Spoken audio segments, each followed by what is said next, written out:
Hello, everybody. Welcome back to SHCTV. I'm Secondhand Coke. Today, we are doing a very special episode 7 because instead of going and finishing chapter 3 of Lady C's book, Meghan and Harry, The True Story, we are going to take a look and I am going to review for you Netflix's POLO documentary that they put out with Prince Harry as one of the executive producers, which means basically they used his name to get funding for it. So, this whole thing, as you might remember, is part of a collaboration of Netflix Productions and Archwell Productions. And if you don't know, I can tell you right now the Archwell Production mission statement. Archwell Productions is a company that is, quote, dedicated to illuminating thought-provoking and diverse narratives that underscore our common humanity and celebrate community through scripted and non-scripted television, film, documentaries, and podcasting. So basically, it's all the stuff that they said they would do with Netflix and what's that guy? That other thing, Spotify, and haven't done. So we were promised, let's see, scripted and non-scripted television, films, none of those. Documentaries, we've kind of got 3 of those in sort of a way, and podcasting. I wouldn't call Archetypes a podcast, and at any rate, they didn't do that through Netflix. So they've promised a lot and delivered precious little. What I have heard in terms of the Netflix contract specifically was that they promised at the outset all of this inside access for Netflix with the royal family. Because if you remember, at the time especially, Netflix's bread and butter was kind of the royal family. They had a lot of programming, not the least of which was The Crown, which was probably one of the most popular shows at the time. And Meghan went in and said that that Netflix would be given all this access because at the time she was under the belief that she and Harry were going to be able to go half in, half out. So, had Her Gracious Majesty Queen Elizabeth II not put her foot down and said, no, you're either in or you're out, then probably Meghan and Harry would not have thrown this 5-year tantrum that we've all had to stare at. They probably would likely not have gone on Oprah. Some of the programming that has come out about the crown and about the royal family may have even been better, but in the end, Her Majesty was right in getting rid of Meghan and not letting Hollywood come banging on her doorstep wanting to know what goes on in her house. So I applaud her for that. And fortunately, Harry and Meghan's behavior has been enough to help us all to see exactly who Harry and Meghan are back behind, when the PR facade falls away. So, with Netflix, though, the first thing that we were told was going to happen was the animated series Pearl about the young mixed race little girl named Pearl, which Megan means pearl in Welsh, I believe. That goes on trips or goes on magical history tours with famous women from history. Like, that hasn't been done. Doesn't Chelsea Clinton have a series of books out about that? Anyway, said back when I heard it, which would have been in 2021, I said that that show wasn't going to be allowed to see the light of day because there was conflict with Meghan and everybody even trying to do it, that she was nitpicking about the animation, and she wanted something that looked more Disney-ish, but they were like, "You're getting something that looks too Disney-ish," and Disney has a pretty firm copyright on some of their image and artwork. That among other issues supposedly with, Elton John's husband. I can't think of his name right now, but, anyway, so I said that wasn't coming out, and then a few months later, they announced that that wasn't coming out. When they announced the Meet Me at the Lake, I came back sometime around August of 2023, maybe, and said that that's never gonna see the light of day, and so far, it's not even in production, and the contract with Netflix runs out in 2025, August of 2025, but, that's rather a little too close to get an entire film pre-produced, produced, and then post-produced and ready to go. So I think that that's gonna turn out being true. And then, other than that, what I also said in, June that the cooking show was not gonna see the light of day, and that is Megan's fault because of this trademark nonsense, although I saw an article that came out recently with Prince Harry where what the PR she's pushing out is saying that Prince Harry's Polo documentary has put the final nail in the coffin of their contract with Netflix, that it was so bad that now Netflix is gonna stop partnering and seeing out that contract, which isn't true. They were never going to put out Megan's cooking show. And her trademark issue that she caused herself is a huge part of why. But she's going to, because of the type of person she is always going to try to find somebody else to blame it on and some way to manipulate the narrative to make sure that in the end she ends up looking like the victim. And as we know, she's no victim. Though she did play that princess killer in our last episode that was also pretending to be the victim while being the perpetrator.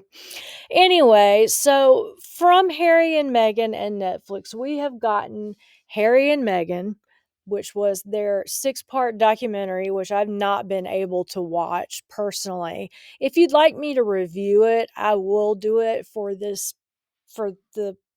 channel here, but just put it in the comments if that's something you want me to do.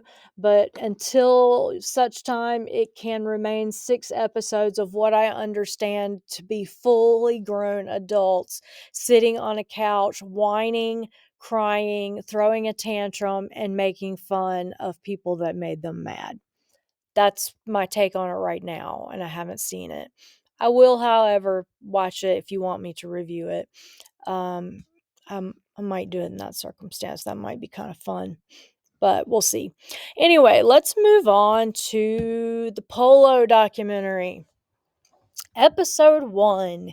Each episode has like one word that's its theme for the whole thing, and this one is pressure. Now, the person you see in each one of these pictures here, well, say for one, this is Timmy Duta. His father is Tim Duta, and they own Duta Corporations, which is a company that flies airplanes, of course, because that's what we fly. Well, helicopters too, but anyway, in this case, they fly airplanes and transport horses overseas. So that's their business. And because they have a business and they have some ends with the horsing community, I guess is what you would call it, the father has kind of built his own polo team, and his son is playing on the polo team. So instead of just, watching the son play polo or letting the son go through his workout routine, I mean, they do start it with the son with no shirt on going into the bathroom to start his day at like 5 a.m. And, that's supposed to, I guess, be attractive to people who are attracted to that sort of thing, which is people who look like Timmy Duta, I guess. Um, so they have that scene, but in terms of what they do for, like, preparation or, how they work with the horses or anything like that, there's not a whole lot of that, which would be interesting. But instead, what they put a lot of focus on is all the pressure that Tim Senior puts onto Tim Junior to be this great polo player. And the mom, is always expressing her concern. I'm just worried about how Tim is going to react to Timmy after this game. She's always worried about that until Timmy brings a girl home, and then she's more worried about the girl than she is about Timmy and Big Tim. So I think maybe there's an interesting family story that they go into where she kind of raised Timmy for the first 8 years of his life, and then he got on horseback and he, swung a polo club or mallet or whatever you call it, I don't know. And, his dad immediately kinda took over his raising and put him on, into polo, or started training him up to be a big rising polo player, and he seems to be pretty good. I mean, he's going head to head with these other people who are supposedly good polo players, all heading towards the final for the US Open, which is one of their events in polo. So another group that or couple that we follow are these two jokers right here. The woman is Pamela Flanagan, and their last name is Devaleix. And her husband, Louis Devaleix. Louis Devaleix owns some kind of company. He's a businessman, but his side gig, or what he likes to do as a hobby, is polo. And he used to play golf professionally, but apparently he started playing polo when he turned 40, and he really liked it. And so now he plays on what I think is his team, which is LaFay Polo Team. And I think that's based on his company. I didn't research too much. This guy just seems a bit like an ass to me. I don't know how I feel about him, but he and his wife plays professional polo herself, and she's pregnant right now at like 6 or 7 months at the time that they filmed this. And so she's not doing any of the things that she used to do as a professional polo player or as an attorney, which she apparently was an attorney out of a office in Chicago and would fly around the country attorneying when not poloing. So that's her. That's this couple. She's pregnant. She seems kind of like, oh, my life's about to change a whole lot, and talking about how her life has changed a whole lot and how things are harder now. And I just keep thinking, girl, wait until that baby comes. You will not know what hit you, but she's not going to hear me saying it, but she'll find out soon enough, as we all do. Okay, so what is going on as kind of the focus polo event throughout this documentary is the Gauntlet of Polo. And this is kind of like the Triple Crown, I think, for horse racing. So, whereas for the Triple Crown, the horses have to win Preakness, um, Belmont States, and the Kentucky Derby, and then they get the Gold Crown. The Gauntlet of Polo would be winning these 3 cups, and the events all take place in Wellington, Florida. So the first is the C.V. Whitney Cup, then there's the U.S. Open Cup, and then there's the Gold Cup. And the one that they focus on for this show is the U.S. Open Cup. I don't know when they play for the Whitney Cup or the Gold Cup. That's just how it is. Now, if you're like me and you didn't have any idea in hell about what polo is or how it's played, I am now going to tell you.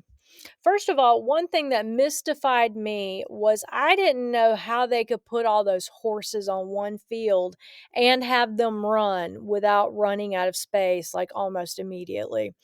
And there is a very good answer to that, and that is that polo pitches or fields or whatever they're called are considerably bigger than the fields we normally see human beings playing ball on.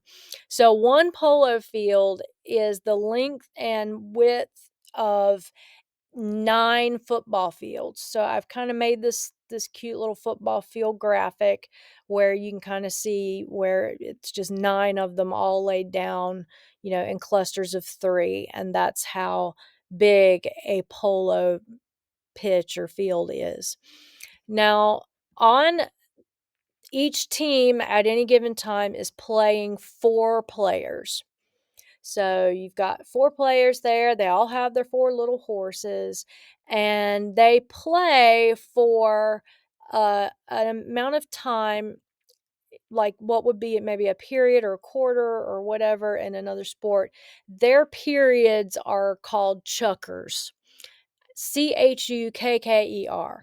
I don't know why they're called chukkers. It seems like a funny word to me, but maybe it comes if I had to guess, maybe it comes from India and or somewhere around like that, and that's where it comes from. But at any rate, each chukker is 7.5 minutes long. And there are usually 6 chukkers in a game, unless it's some kind of special game, like if they're doing a tournament or a charity tournament or charity game like they do for um, Prince Harry's Sentabale charity, as they do on the 5th episode of this series. They play 6 chukkers total, but all the teams play 2 chukkers throughout the whole group of 6. So sometimes they play with the length of how many chukkers are in a game is what I'm saying here. The way that they do their ranking or their ballot, like, we always do the NCAA basketball ballot is a big thing down here where I live. Um, but the pairings of each team, instead of doing it based on their statistics from the season that they've played, they just go to the event and draw at random. So there were 9 teams playing in this event. They kinda rotated the ninth one in and out, and just for the ease of things, I just drafted out or bracketed out the 8 teams that ended up being in for more than 1 round. So that was, Duda Corporation, Park Place, LaFay. So remember LaFay is what, Pam and Louis Devaleix play or Louis plays.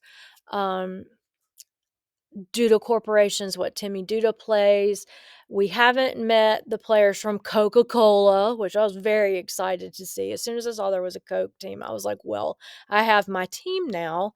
Um, a guy named Keiko, McGrinney, he plays for the Coca-Cola team, and we'll look at his story a little later. There's Pilot Polo, which we don't see anybody specific from. Tamara, which we don't really see any of, and Valiente, which, um, one of the best polo players of all time plays for, and we'll go into them on a future episode. So that's how the game is played, and we've got our introduction into 2 of the main families that we're gonna be looking at with regard to all of the matches that we'll see played and all of the aspects of polo that they try to highlight throughout this series.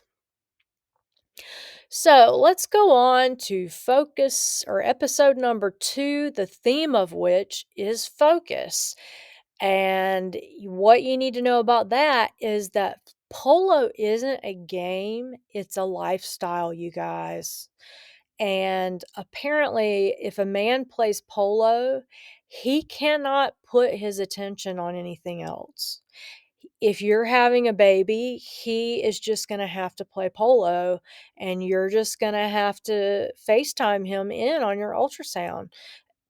Which, I'll be honest, I'd give anybody a lot of pass on going to prenatal appointments.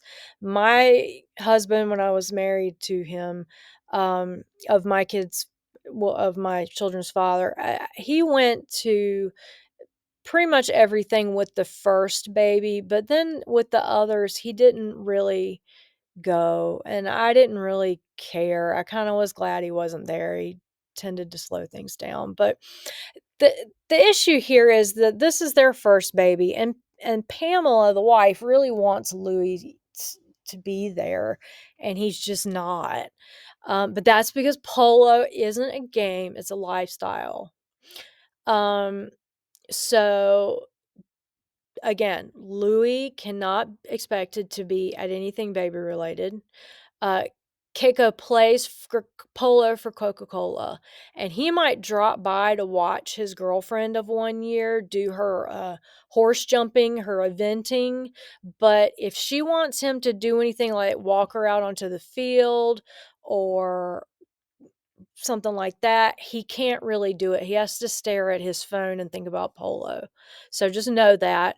Um, Timmy Duta's mom, even though when Big Tim lectures Timmy Duta about his polo, at least he is focusing on polo. But if Timmy brings home a girl, his mom's really worried about it because there's no way that Timmy could both have a girlfriend and play polo. That would be a lot for Timmy. So, polo, you have to be focused. This documentary about polo isn't focused, but polo itself, just so you know, has to be focused. So, here's our first here we're returning back to the Devaleix pair, soon to be family, or they're already a family now. Their baby girl was born this past July, I think. So, on the left there, you'll see a picture of them. They are at Pamela's baby shower. So, personally, I've never known the husband to attend a baby shower. And mine never attended any of mine, and I didn't expect him to, but she wanted Louis to attend the baby shower. He didn't want to, so he's bitching about it the entire time he's at the baby shower. And his mother-in-law just kind of tells him, "Look, shut up and quit complaining about it. And you can be here and you can make a speech about your wife and you can quit giving her a hard time. She's pregnant, and why don't you just do what we ask of you because it's really very little." And Louis, to his credit, is just like, okay. And so he stays at the baby shower and he gives a speech and plays the baby games that they have for him to play. Oh, I think Pamela Devalex's her sister Flanagan. Her sister was on a season of The Bachelor, maybe named Ashley. I'm not sure, but Ashley Flanagan, maybe. I don't know. But if you're a Bachelor a fan and you know a Flanagan, then maybe you can put together which Flanagan is related to this particular woman here. Because the same sister who was on The Bachelor through the Bachelor, not bachelorette party, but the baby shower for Pam, the sister. Okay, here is our guy I've mentioned, but I haven't shown you pictures of him yet or anything. This is Keiko McGrinney, and Keiko has a girlfriend up there in the top left. Her name is, I always want to say Meredith, but it's not Meredith. Marissa. I think it's Marissa.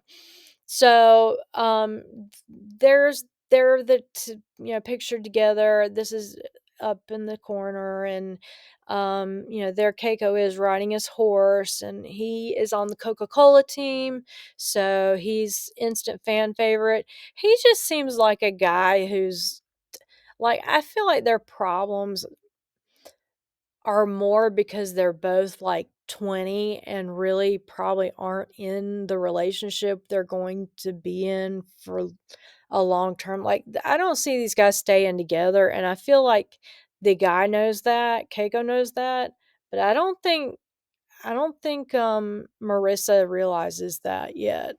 because she keeps talking about, we've been together for a year and we talk about staying together and how we're, each other's person and whatever. But when they do like a heads aside, talking heads like interview with Keiko, he's like, yeah, sometimes I like to be alone. And then he says, and I think Marissa got upset at that last night, but she's doing a good job at understanding that I like to be alone. And to me, I kind of felt like, maybe Keiko's going to be alone more often than Marissa realizes pretty soon. So that's all we focus on with episode 2. So nothing comes up that's a huge big deal. Nothing happens in this whole series that's a huge big deal. But anyway, that is episode 2 for you. All right, let's take a look at episode 3. What we learn in episode 3 is, first of all, how many horses do you or should a person own? Because I can tell you right now, whatever number you're thinking right now as being a good number of horses to have, it's not enough horses. Like, it's way not enough horses. We're going to meet a guy here who, it's just, we're going to need more horses, as you'll see. So there's Keiko McGrinny, which we talked about for the last episode. His father, Matthias McGrinny, has been a big part of their career. They don't play against each other. They don't seem to have any conflict with each other. So it's like a conflict-free father-son pairing where the father is just really supportive of his son. And, that's that. There's not drama there, so they don't really focus a huge deal on it. So then there's this thing that happens where Louis is like hanging out at the stable with his horses, and he loses track of time, and it's right before the game starts. So, he's got to focus on Polo so hard, as we learned in the last episode, that he focuses too much and forgets to focus on Polo because of all the focus he's focusing on Polo with. And as such, he's going to be late for the game. And they've got his teammates on the field like, where is Louis? Where is Louis? Oh, and something else about this documentary. They use the F word, and I'm talking about the one that's profane and ends in UCK.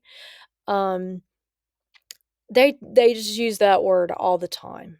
And I'm not saying I'm above using that. I use that word quite often myself, but it was enough to where I was like, wow, this is a lot for just like a documentary, which they should have thought of, because, what if they wanted to have, PE teachers use a documentary about polo for their PE units or something? They can't do it with this now, but anyway, I don't know.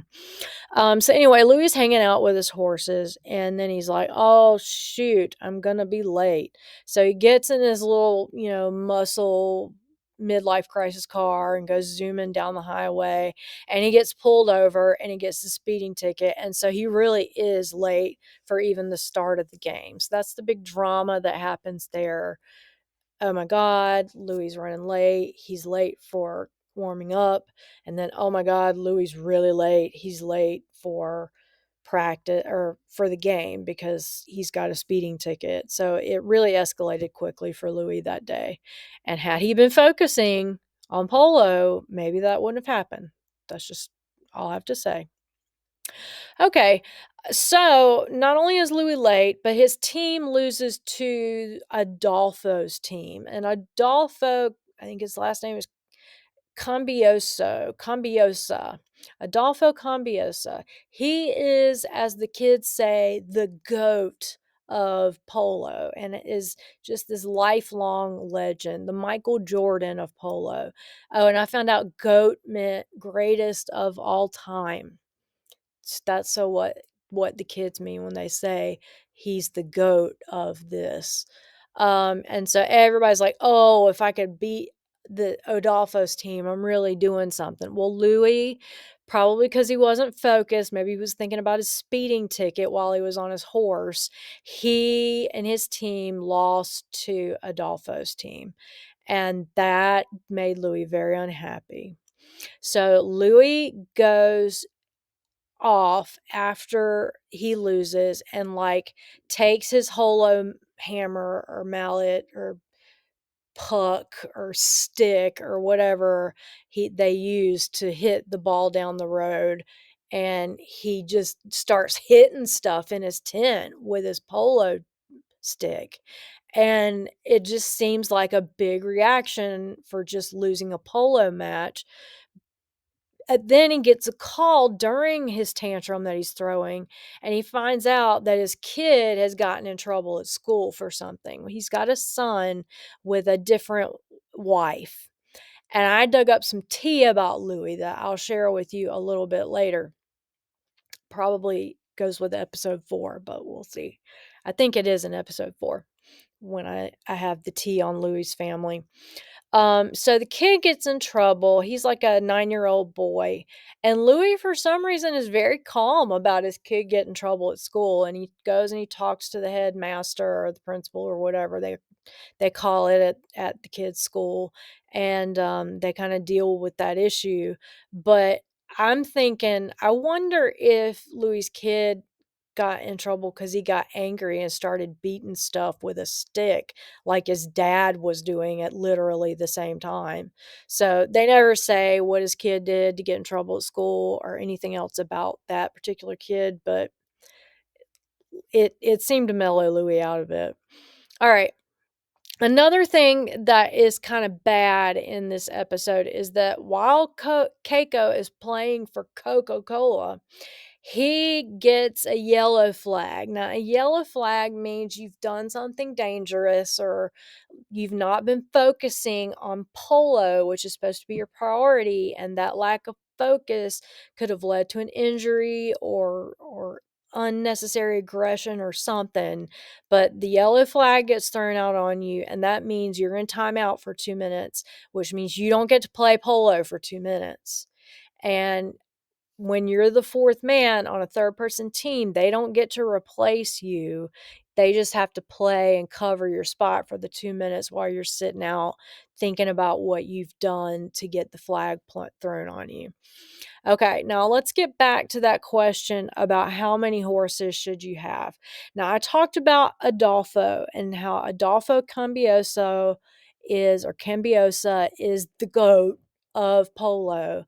Well, his son Poroto is growing up to be like the prince goat of polo, and one day he will accede the horse as king of polo and replace his father. And the question is, when is that going to be? When is Adolfo going to finally be too old in his very ancient 40s? Apparently he's just getting so old they're going to have to put him out to pasture. But when is that going to happen? That's the big question in this game. So back to the question about how many horses do you think you need to have? Well, I've got on this picture right here 3 horses. And the first horse is saying, "Do you know how many of us old man Cambiosa has?" And the middle horse says, "Multiply us by 1,000." And the third horse says, "Wow, that's a lot." Because Cambioso has 3,000 plus horses. Like, he doesn't know. And Louis flexes and is like, "I don't know all my horses' names because that makes me awesome." Like, why would you have an animal and not know it's I don't know. But eh, I can't even imagine, like, are all 3,000 of their horses named? How do you have 3,000 horses? That just seems crazy to me.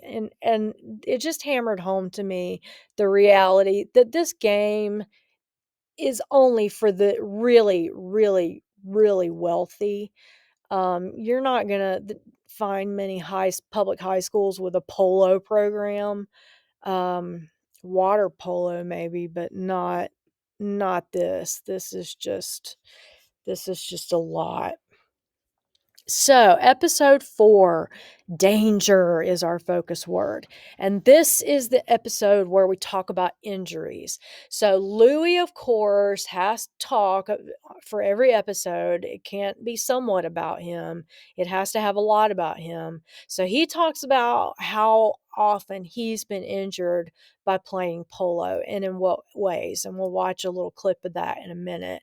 Um, but I did read online that polo players are prone to head, shoulder, collarbone, elbow, wrist, back, and hamstring injuries.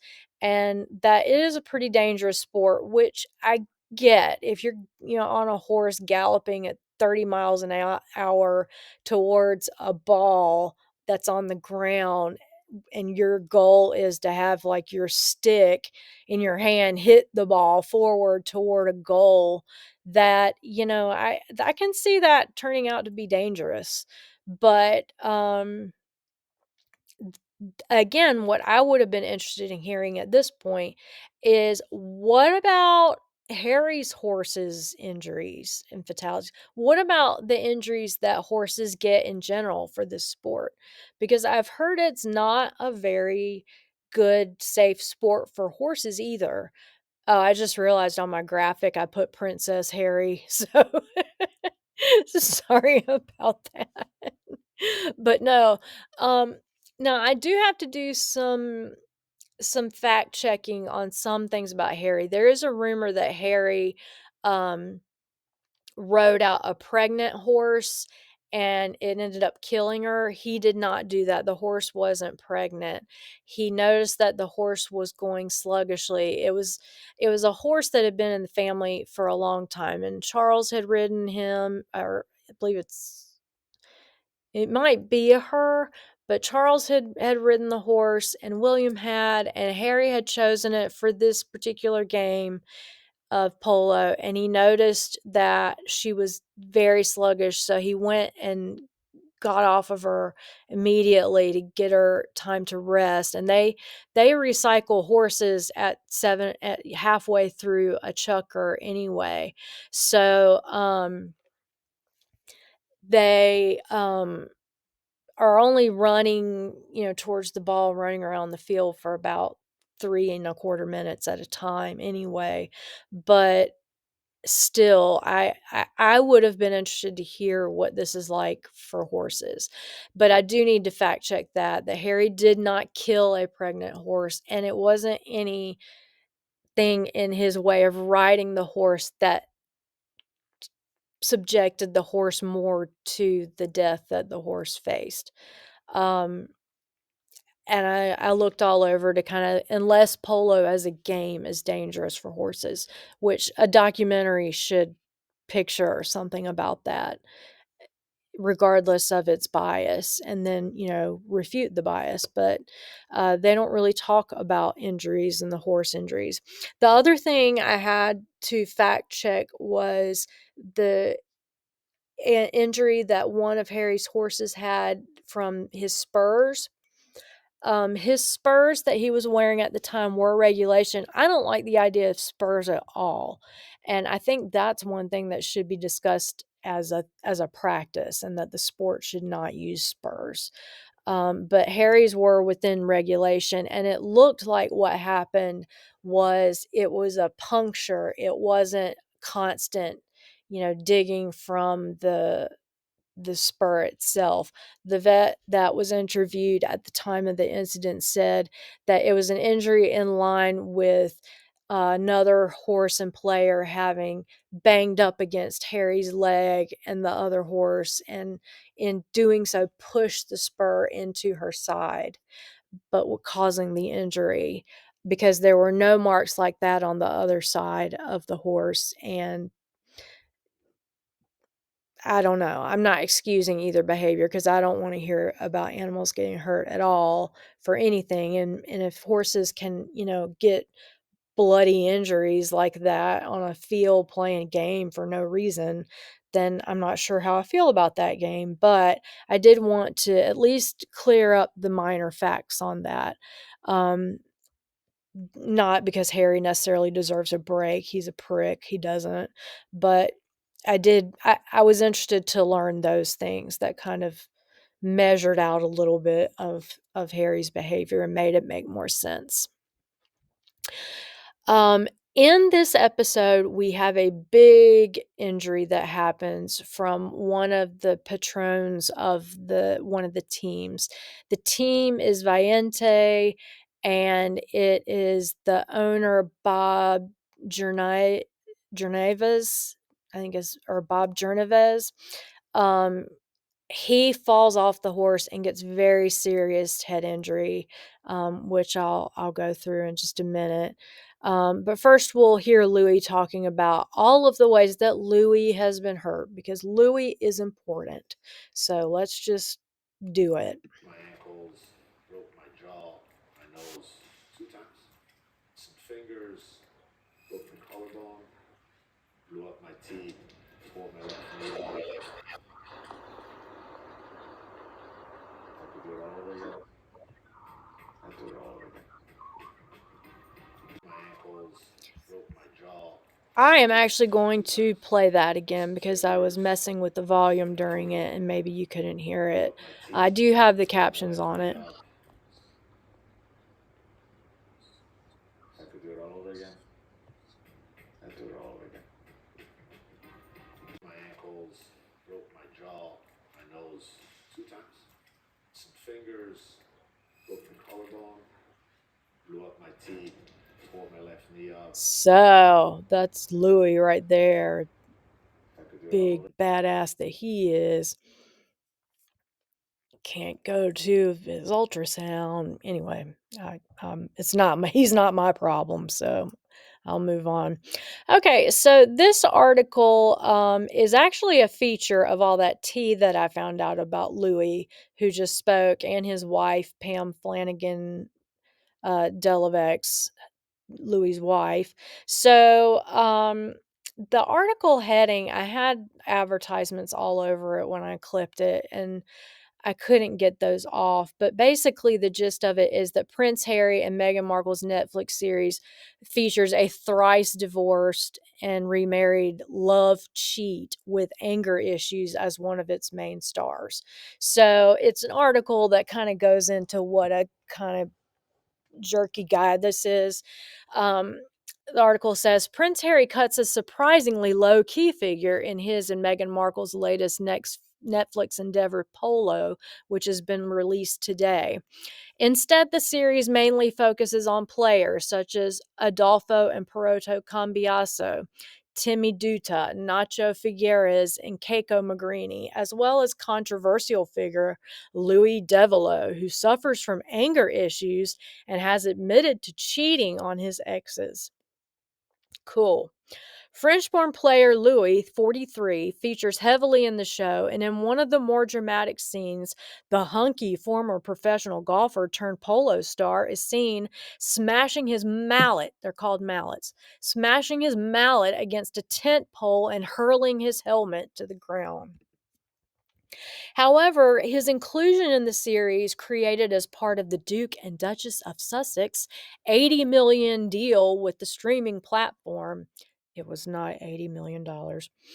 It is likely to raise some eyebrows concerning his past.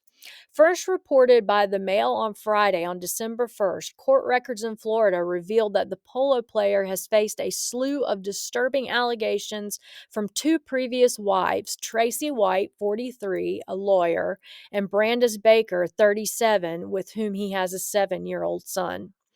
The Brazilian-raised businessman Devaleix admitted to becoming so enraged during an argument with his first wife, Ms. White, that he smashed his fist into a door and punched a hole through it, the publication revealed. He also has admitted to cheating on both Ms. White and Ms. Baker, as well as screaming and cursing at his second wife, who claimed he jabbed his finger between her eyes in front of their son. She alleged that he called her names such as the S word, the W word, and the B word. Um, and I believe it because he says the F word at everything that he looks at when he's on the documentary. So And when I say the S word, I mean a derogatory, all of these are derogatory words for women, specifically women. So SW as in WHO, you can fill in the rest, and then B as in the B word for women. While Devaleix has vehemently denied any acts of abuse and a judge ruled there was no proof he had been violent, his inclusion so prominently in the Sussexes show is sure to raise eyebrows. Meghan and Harry are passionate advocates of women's support groups, though, through their Archwell Foundation, and while there is no suggestion of serious wrongdoing by Devaleix, he did admit to anger issues, according to the Mail on Sunday's report. A Hollywood executive said, "The fact that a key figure in the show admits punching a door in rage is quite extraordinary. These days, there is a huge aversion to anything controversial." The Mail on Sunday revealed details of Devalex's court battles contained in hundreds of documents.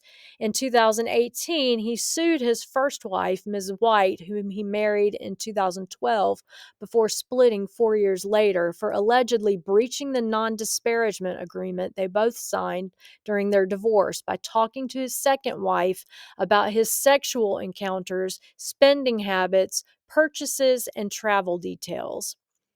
The matter was voluntarily dismissed in 2022, but the case includes a deposition in which Devaleix admits he cheated on both Ms. White and second wife, Ms. Baker, which makes me think third wife, Ms. Pamela Flanagan, who's just had a baby girl, is should not be surprised if he turns out to cheat on her. I kind of feel for her. But anyway, he talks about how Ms. White came into possession of text messages between himself and other women, including naked pictures. "On my end, I was unfaithful," Devaleix said in a sworn deposition. "At the beginning of the relationship, I was unfaithful to my second wife, and at the very end of my relationship, I was unfaithful to my first wife." He refuted an accusation he broke multiple doors while he was with Miss White, though, admitting, "I did break one door in her former house. I punched a hole through it and we paid to have it replaced, but not multiple doors." So, come on, just one. All right. So, that's enough about old Louis. Um, Another thing that happened, as I said, was one of the polo players, one of the patrons, the owners of the team, I think it's the Valio team, Bob Journayvaz, sustained an injury. It was a head injury during a match against Duta Corp. And they had the people all crowded around him. The paramedics drove onto the field. He was airlifted from the field to St. Mary's Medical Center in West Palm Beach, Florida for treatment. Since April 2024, he has maintained a low profile and refrained from public engagements. His close friends and collaborators, particularly Adolfo Cambiaso, have expressed their eagerness for his recovery and eventual return to the sport. In July 2024, Intrepid Potash, the company Journayvaz founded and led, issued a public statement announcing their search for a successor to his CEO position. While the statement conveyed well wishes for his recovery, it acknowledged the likelihood that he would not resume his executive role. Fans and colleagues within the polo community continue to express their support and hope for his recovery, eagerly awaiting his return to sport and public life.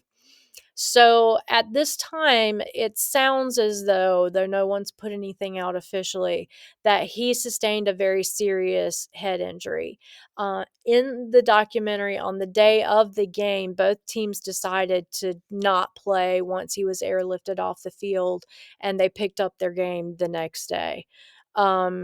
He was in a coma for the rest of the tournament, we know. And then past that, I think at some point, well, we'll when we look at where they all are now, at the end of this, we'll talk about that. Okay, so that was episode 4, all about the danger. Let's take a look at episode 5. The word for episode 5 is final. So, two things happen in this episode. One is the tournament for Centabale, and the other is the game for the US Open Cup. So the first thing that happens was that Harry and Meghan show up on the field in all their glory, and the whole Cintabale tournament takes place. So while they're watching, I got this picture of Meghan while sitting inside the trunk of a SUV. Remember that video of her snooping through the trunk of an SUV not long before she got Harry to propose to her? Well, now she's able to sit out of the back of the SUV like Harry's real wife. Something that was weird to me, or maybe that I thought about that might seem weird to Meghan, is that sitting right next to Meghan is a young girl. She looks to be about somewhere between 10 and 12. And I just put as the caption, Meghan, what is this beside you? It looks kind of like a small person who can come with you to see the polo. What is that? Is it a child? What is that? And then I found these pictures here of um, Catherine, the Princess of Wales, and she's holding one of these small people. And in the other picture, it looks like she's with the same small person, but he's grown a bit and he can walk now. And she's bringing these small type people to polo games. And here's another picture of her where she's got not one, but two small people. They're children. Children is what they are, just in case Meghan doesn't know. We can all know. Children. She's got two children with her at a polo game. And then at this polo game, she's got three with her. And Meghan, there's even a picture of Meghan with one child at a polo game, though I don't know where she learned to hold a baby. And if maybe that's the problem, maybe she's still embarrassed about that. I mean, I'm sure Catherine would have helped her learn to hold a baby. But if not, maybe the nanny probably would have done so. But why is it that we never see Meghan with her children at these polo games when we see Catherine with her children at just about every one of her polo games? It just seemed weird to me. Anyway, so they played the tournament, and Harry makes a goal at one point. And you just know that Meghan is bound to be so excited. In fact, I got a little video of her excitement, and it's catching, really. Just listen to this.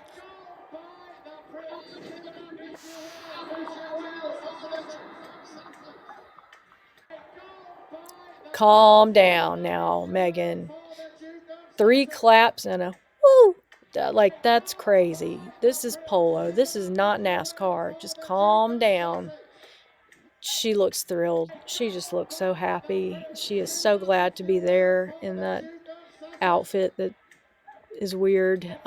Anyway, so there were 3 teams playing this particular round for the Centabale charity match, and they just split up 2 chukkers between each of the teams, and whichever team took the most points at the end of the game was the team that won the tournament. And as luck would have it, Harry's team wins. So who do you bet gives the trophy to them? Who have we seen before wearing black polka dotted shirt and white giant shorts with a black hat standing in between a bunch of players holding their trophy? Well, I want to show you that same woman this time presenting a cup at a trophy at a polo match. Put your hands together for the Duke of Sussex, Adolfo Cambiasso, Dana Barnes, and Mr. Malcolm Borwick. They are the winners. It just kills me. She stays standing right in the middle of the four of them. She doesn't let go of the cup. Look at this. This is what I found of the end of four other polo matches. So in the middle, I've got hers from this Cintabale match, and she's standing in the middle of the team of four, holding the trophy like she's some kind of trophy.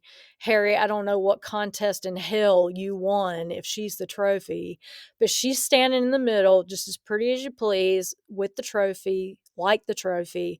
But if you look at all these other team photos that have been, are feature the team and their actual prize, which those four people on the team work together to achieve that prize, you see that the person who brought the trophy on does not remain on the stage, and they don't stand in the middle of the team, and they don't even stay in the picture with the team, but it's the team with the trophy in the middle, period. But of course, as Megan's involved, she's got to be in the middle. That just has to be it. So if you remember our bracket from way back at the beginning, let me scroll back and try to find it. There it is.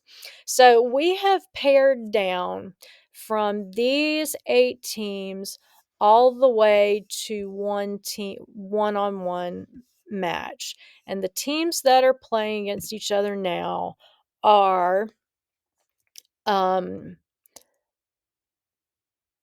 La Dolfina, which is what Adolfo Cambiosa is playing for, and Valiente, which is what his son.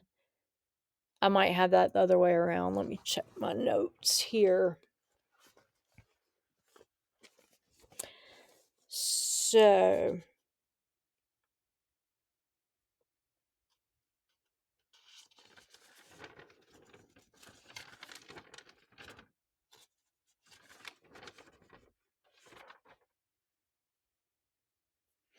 okay. So yeah, there's Adolfo who's playing for God, I can't believe I'm getting to the end and I'm this bad off. La Dolfina, yeah. And it's not Adolfo playing for La Dolfina. Okay, here it is. I've gotten my act together finally. The son, the Cambiosa's son, Peroto, plays for La Dolfina. And his father, the goat of polo, Adolfo, plays for Valiente. That's what it is. Peroto plays for La Dolfina. Adolfo plays for Valiente. And so the final drama that brings us to the end of the episode is father and son duking it out, which one is going to win, which one is going to lose. Well, in the end, oh, and I can't even believe I made a slide that was giving me the information I was just looking for. But anyway, in the end, once La Dolfina and Valiente square off against each other, it's a very close game. We just don't know who's going to win. Is it father or son? Is there a new goat in the house? There is a new goat on the polo field because La Dolfina wins. So Peroto Cambiosa wins and defeats his father. And that is basically the end of the story of the polo throughout the entire documentary. So, just to kind of give you a where are they now with a couple of people, we've got Keiko and Marissa. When Keiko lost, it got the red flag, and then Coca-Cola lost their place in the semifinal. He knew that his career with them was going to be over. The only thing we have that looks hopeful regarding Keiko's continuing polo career is that Louis was talking to him about potentially hiring him to work or to play polo for Lefay. But they don't know yet. They haven't announced anything or made it official, but that was looking like it might be the future. And in terms of the future for Marissa, I know she does horse eventing herself. I don't know how many more events she and Keiko have together, though. Maybe they last a maybe they last until the end of time. I don't know, but it didn't seem very promising. And another relationship that didn't seem very promising was this one between Louis and Pam Devaleix, because Pam is increasingly throughout the documentary expressing her worry that her life is getting ready to change and that Louis's life isn't going to change very much because Louis is just not going to be there if he doesn't want to be there.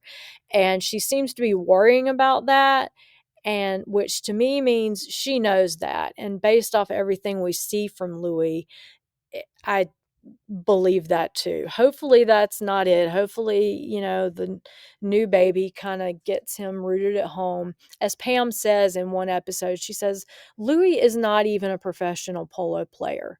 This is a hobby for him. He's a businessman. He's not a professional polo player. Pam, on the other hand, was a professional polo player, though she also was an attorney. I don't know. I guess when you're playing polo, you've got to have a side hustle too. But anyway, that's Louie and Pam. So they've got some drama going on, but maybe they pull together and work through it. All right, we haven't talked about the Tim and the Timmy Duta hardly at all since the first, and they didn't get featured much as the documentary wore on. Once they were out of the tournament, I was kind of worried that the older Tim was going to come down on younger Tim, but they actually kind of were proud of themselves and proud of their team because they're a young team that he's starting, based on his business, flying horses everywhere. His slogan is "We give horses wings," which I thought was cute. Um, anyway, so they seem kind of happy and ready to go on with life, and they actually do seem to have some perspective for polo, um but they're just doing what they're doing and hoping to build their team. And then finally, Bob Journayvaz, he was the one who had the bad head injury. That's a picture of him that Adolfo Cambioso um, posted on Instagram not too long ago, and you can see Bob next to Adolfo, and he doesn't he still looks like maybe he has to struggle some with movement or whatever. He's obviously out of his coma, but they were advertising for a new CEO very recently. So I think he may be at the stage where he's going to have to retire from work and from play as a result of this head injury. I hope not for him. I hope he's still um, able to at least play. If he's ready to retire, then good for him. But if he still wants to play, I hope at some point he's able to, and I hope that he recovers well from his head injury and doesn't have too many setbacks from that. So that was the great big hairy Netflix much anticipated, highly awaited Polo documentary. And that is all for us tonight, my friends. So I will see you next time in just a few days when we'll be back up going through Lady C's chapter 3, and I'll also go through the new Christmas card that was released and whatever other news that has popped up with Harry and Meghan between right now and when that next video airs. Thank you for staying with me today, and hopefully I saved you a watch of the polo show and can save you some I don't know, disappointment. Or maybe it sounds good to you and you watch it and enjoy it. That would be good too. Whatever's a good ending for you is a good ending for me. And with that, we will say good night and end for tonight. So please remember to share, like, and subscribe. Put any comments that you have in the comments section. I always like to read those and respond when I have responses, and I always read them, and I do try to respond to every one of them in some way or other. So that is all, my friends. I will see you soon. Goodbye.